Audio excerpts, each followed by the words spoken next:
Welcome to the Crafty View.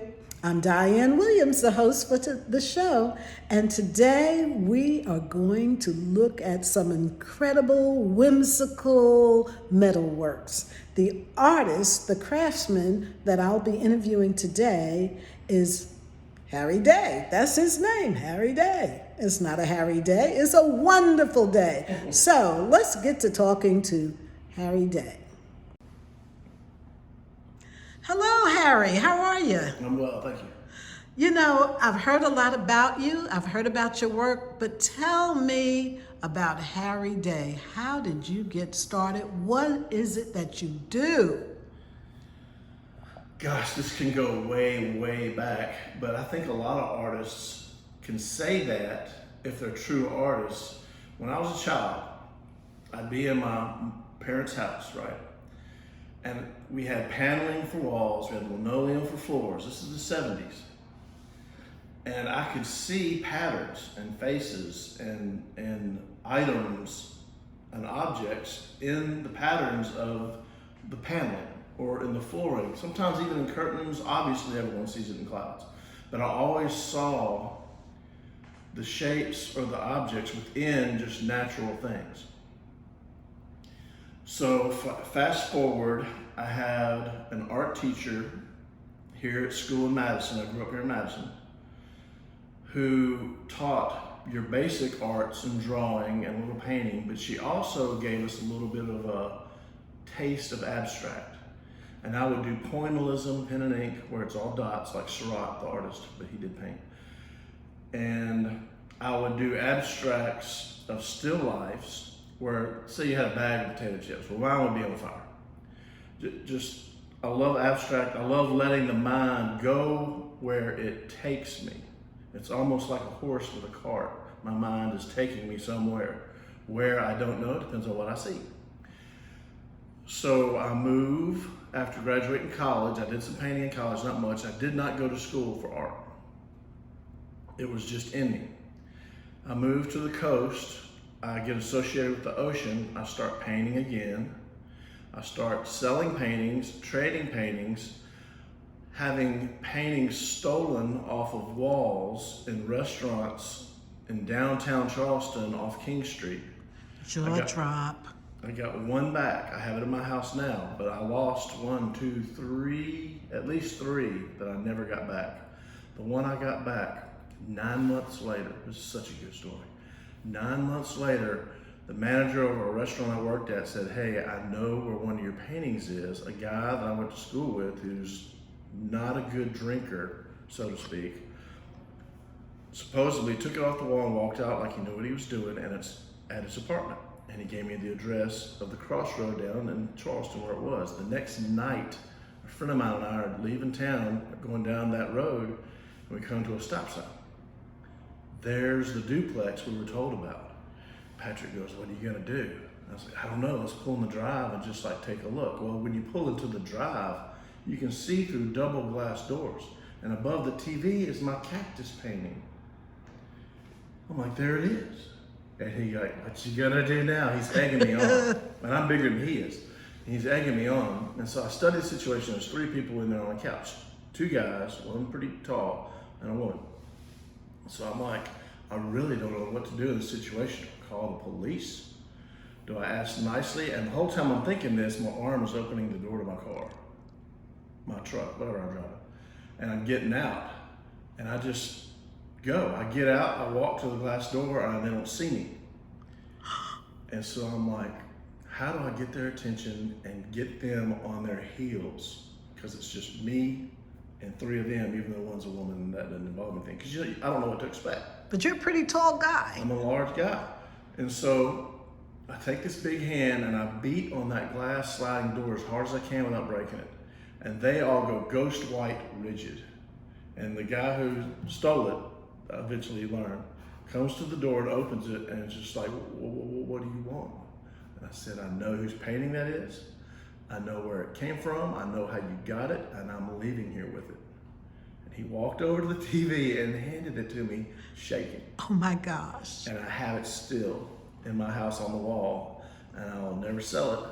I will sell anything I've ever made, just about, except for a handful of paintings that are special to me. And there's maybe 3. But I got tired of painting. We're gonna shift gears. And I have a friend who's in the guild named Mark Brown who does metal assemblage. A very close friend. He went to school for art. He teaches art down at Jones College. He does metal assemblage. I always thought his stuff was so cool. And I had another friend in Charleston named, he's passed now, he's older. And you're talking Charleston, Mississippi. South Carolina, when I was on the ocean. Oh, okay. For 6 years. Okay. Because I was surfing, I was doing waves, everyone was into the ocean. I was painting wavescapes in an abstract manner. And people were into them. They were being stolen. I had one stolen off my porch that was for someone else. But I told them, you bring me 3 glass windows, I'll paint 3, you can have 1. And so people were bringing me windows, lots of windows. I was doing oil on glass at the time. Obviously painting has nothing to do with the craft school, the Craftsmen. But that is part of me and my beginnings and what led me to where I am now, I suppose. Someone brought me a large 12-pane window and wanted it painted. So I do oil and glass and etch in the glass with the back of the paintbrush, and when the sun comes through, laser sun lines fall wherever the sun falls. Really, really cool. Totally by mistake did I find that out. I was just wanting to designate the lines between the wave in the background and the sun and my initials. And so I came home and it was gone. I lived right on, not on the beach, but across the street from the beach at that time. And it was gone. I was like, well, maybe they came and picked it up. I called them. No, we're waiting on it. I was like, God, another one got stolen. So I have to make them another one. And it's not as big as that one, and I felt bad about it. Well, then a friend of mine named Banjo Tim, because he plays the banjo, is going to a friend's house and says, come with me. He's a real cool guy. I want you to meet him. And so we go in his house. He didn't realize this. We go in his house and there's the 12-pane window mounted on the wall. 3 blocks from where I lived, where it was disappeared. He had brought me 3 windows and came and took a window that looked nothing like the crappy windows that he gave me, if I can say that word. The cruddy windows he gave me. But it was mounted on the wall, backlit, and it was like the accent of his existence, of his room. I didn't say a word, I let him have it. He loved it so much.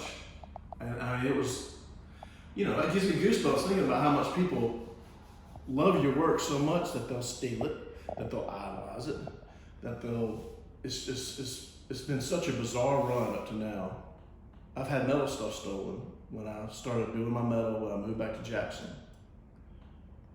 A piece off of State Street at an art gallery that was bolted to the ground. Never saw it again. Who knows where it went. It was across from Millsaps. Oh, there was another one that I put in the woods back here behind in the old trace. It was a guy holding a spear. It was like an homage to the natives. It disappeared. I figured that might happen there. I was so used to it. When pieces disappear now, it's just like, it just adds to the story. I had a painting taken off my table in a booth at Jubilee Jam one year. It wasn't even a finished painting, but I had it there because it was a cool turtle in square patches of colorful paint. Big turtle, orange sky, white clouds, but blocks of paint. I love abstract. It's easier to do, sure, but the finished product is so unique. Anyway, that's the story of, I guess, my middle career in art. The tough things you go through, the blows you take on whether you're just going to give it up or you're going to forge forward. I think I've counted up to 11 pieces that have disappeared from my work. Disappeared. What an honor, but what a tragedy. I've heard that from everybody. Most people that are friends of mine would be mad or were mad. Some of them that were more happy-going people would say, well, how cool is that someone likes it so much they take it? They take it, but over and over again? I was like, well, it's not that cool. But let's talk about, I'm looking at, you mentioned turtles. Yeah. And so I thought, let me focus on this turtle right here. Is that what this is? This is a sea turtle. Sea turtle. Probably a baby sea turtle if we go life size. This was a piece that locked onto the hub of a farm implement. This was the wheel off an old desk chair, old metal wheels underneath that rolls, you can spin and turn. These were teeth off of a, what is the name of those things that cut the hay? Oh. Not a harrow, but anyway, these are teeth from another farm implement. And this is a pretty large piece. He had his hand there to give you an idea, but see, his hand compared to mine, his hand is a lot bigger than mine. So my hand will give you an idea. My hand's pretty large in and of itself. And this is just rolled steel, round bar. Same thing in here. It's all found metal, by the way. I find 99% of my metal. It's gotten to the point where people bring me stuff, landscape friends bring me broken shovels or certain tools that break that they can't fix. I go to a golf course and get a lot of really cool pieces that I can work with. I make my airplanes out of a couple of golf, I guess, greens mower metal pieces that fail for them but work for me. Okay, what do we have here? Looks like a bird. He looks like a hummingbird. He may be an enlarged version of a hummingbird coming into a flower. This comes off a hay rake. Bolts, nails. This would be the back of a small shovel that I cut that part out and then added on cut saw blades to make wings. Little washer to cover up holes. Head, beak. This stems off of what I would call my duck series. I make a lot of ducks out of shovels. I call them shovel-back ducks. Usually they're freestanding on their own without a flower. So this obviously is a large hummingbird, although the tail is all wrong. That's okay. Most people wouldn't notice. It doesn't necessarily matter. I'm not concerned about it. The ducks, I hunt a lot. The duck hunting the last 3 years has been awful in the Delta, but that's what got me making ducks. That, and people were giving me a lot of broken shovels.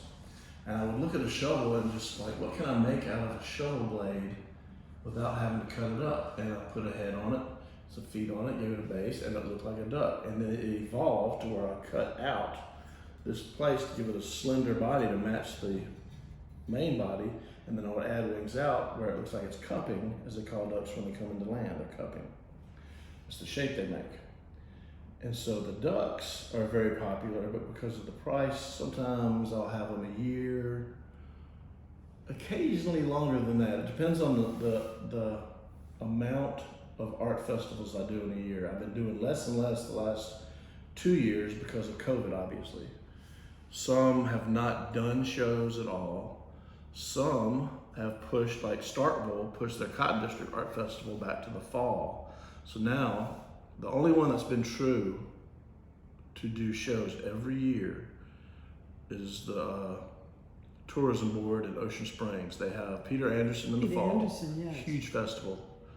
What Tens and tens of thousands of people Yes. over 2 days. I think last fall they had 100,000, possibly just Saturday. If not, 120 the whole weekend. That's one of the Either best way, in the state, yes. I do real good on the Gulf Coast. I do real good at that festival. They do a smaller festival that's in their same exact setup, but it's smaller, called Spring Art Festival. It evolved from a garden festival, somewhat. Herb, garden, and art. And it just, they still have the herb garden people, there's just not very many.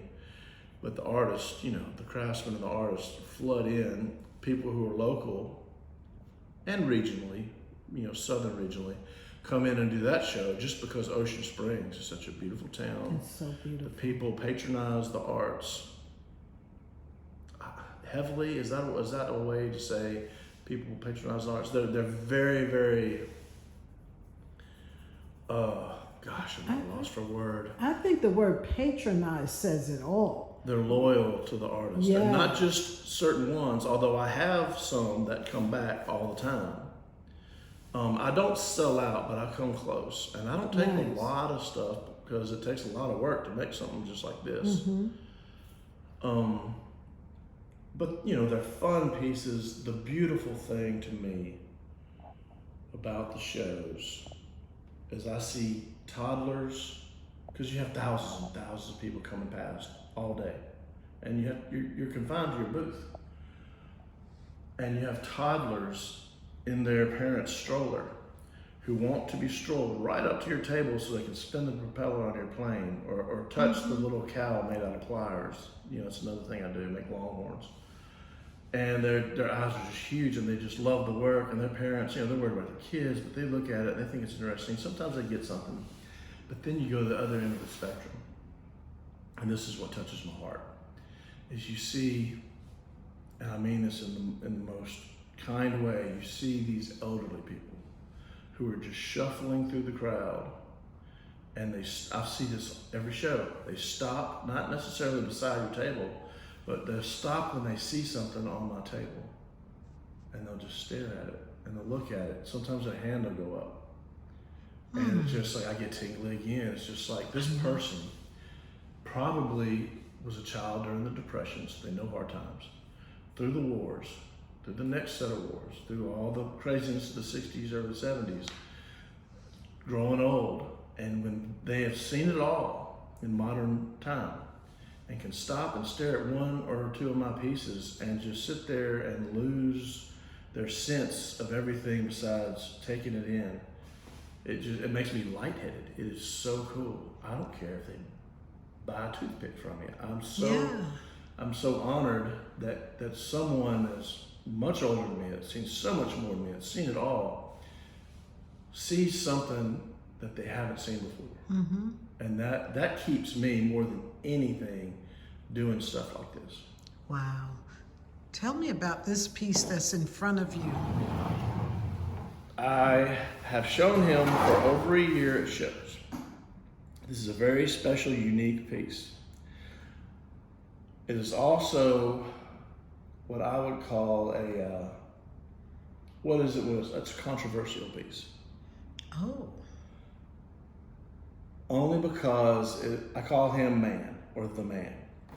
I wanted to make a man out of all the old, distressed railroad spikes that I had in this little bucket.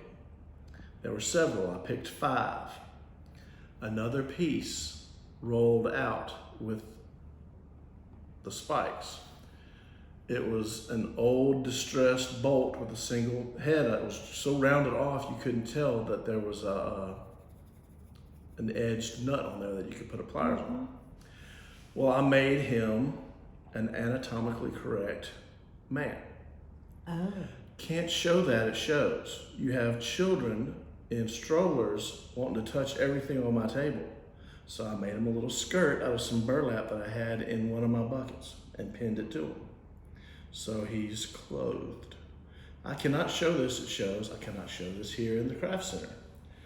People have seen it. People love it. I've put it online on Facebook because I don't, you know, I'm semi-controversial. I think that's cool. I talk and say way more than I should. Oh. But I'm a centrist, so it's not like I can tee off both sides with my thoughts. I don't try to. It's just me. I think he's the coolest piece. Can we see the back of him at all? Yeah, sure. So His rear end showing a little bit. His little rear end is showing.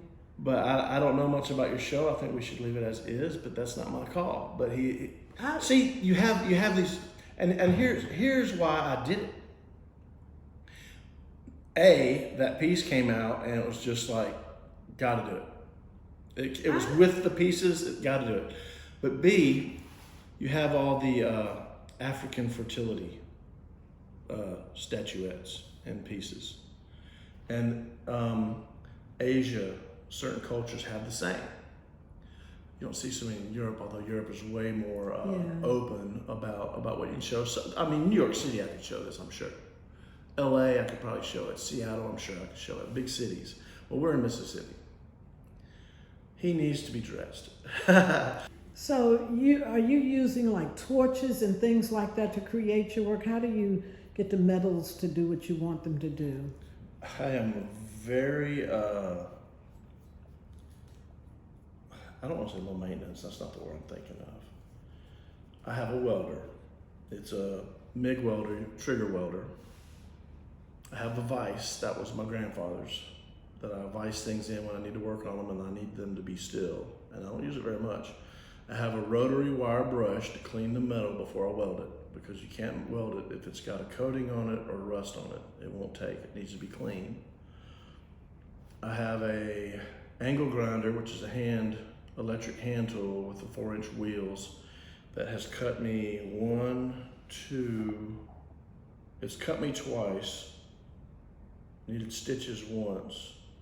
I wear a helmet face mask when I'm doing all that. I've had it several times. It'll just jump out of your hands. I do not like it, but I have to have it. It's easier.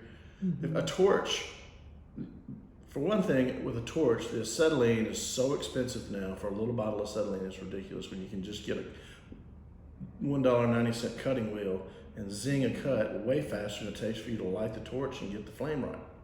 And then when you're doing your flames, you get these all uneven cuts that you got to clean up afterwards. And when you use the cutting wheel, zing, real easy. It's just you have to be so careful. Yeah. And it's bitten me twice. It's wrapped up my shirt multiple times. My. I've caught my clothes on fire with sparks flying into me for an extended period of time. I was fixing a lawnmower for a guy who I didn't know. He just saw me in my shop and was going past between jobs and just walked down and asked if I'd weld he'd give me $20 to weld the whatever bar it is that you engage the blade. So I did it for him, but I was grinding on it to patch it. I needed an extender. And it was just, I had a worn out shirt and the sparks were hitting it and I wasn't thinking, and I'm working and I'm looking up and he's like, Oh gosh. I'm like, yeah. He's like, you're on fire. I'm like, Oh, what are you? gosh. I'm on fire. And it's coming up. And I just knock it out and I go back to work. And they just start laughing at me. They're like, he doesn't care. Well, this has been great. If someone wanted to get in touch with you, Harry, how would they do that? Do they contact the Craft Center? Do you have a website? There's a myriad of ways. I have a website, harrymday.com. And it does not necessarily have pieces for sale as it has examples of my work. I even have examples of my paintings on there. I have a page that links to the stories of stolen art. I have examples of my metal. I have the examples of the books I've written. I write novels, literary fiction novels. Nice. I've got 3 I've printed myself. I take them to shows, $10 a book. I keep them on the corner off to the side. They usually, per show, pay for my gas and a meal or something like that. Plus it gets them out there. They're a lot of fun to write. I've written the longest. I started writing my last year of college. And I got out of college and wrote for maybe 6 years, 7 years, and then I started painting. 5 years, 6 years, then I started the metal. I still paint a little bit, and it's much more, when I do paint, it's much more evolved from my past painting. It's like, I play drums, okay? I played drums since I was in high school. And it's really weird, it's the same with guitar. Musicians will tell you this. You play and you play and you play and you play, and then you set it down, and for some reason you take 2 weeks off. You just don't get back to it. But when you come back to it, you're newer, you're fresher, you're better. It's a weird thing with me about my work.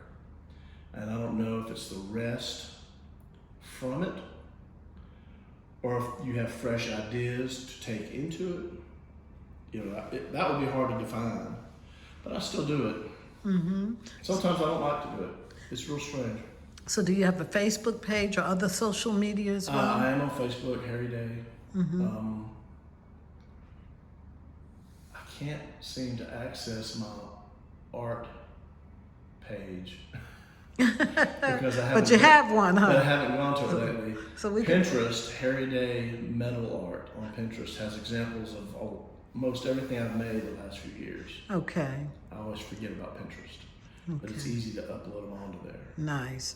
How long have you been a member of the Craftsmen's Guild? I juried in 2006. It's an interesting story. In 2004, I started doing the metal.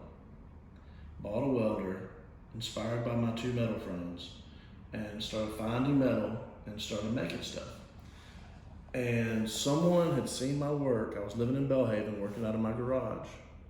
And someone had seen my work and had told Andrew Young down at Yes. Pearl River Glass. And he said, hey, I want you to get them to bring 3 pieces to our Christmas show. So I did. I was like, awesome. So I brought 3 of maybe the 5 pieces I had. And you know, they just put them in different places inside the show in their rooms. And 2 of the ladies that were on the board at the time, this was before '06, told me I should join the Craftsmen's Guild. And I'd thought about it and I'd heard of it. I think the Craftsman Guild was still downtown in the Ag Museum, the log building. They were still there at the time. And I thought, you know, maybe I'll do it, but I don't think I did it that year. And then the next year, someone mentioned it, and so I did it. Got juried in first time around. I was very appreciative. Impressed my mom and her best friend because it was like a prestigious thing. And so I felt good about it, and I've kept it up. I love being a member. I love the people that work here. They're amazing people. You do Chimneyville at the end of Off the and year? on. Okay. Off and on, depending on what's going on. Like I said, I'm a big hunter, and certain seasons kick off around that weekend. Yes. And I eat what I harvest. My whole family does year round with certain animals, like deer mainly. But I do duck too and a few other things. But Okay. gosh, they do such a good job here. I really appreciate this. You're taking the time to share your work, and people can contact the Guild, or you can go to one of the social media sites and website that we've mentioned. And thank you, Harry Day. It was nice to meet you. Hope I'll meet you again.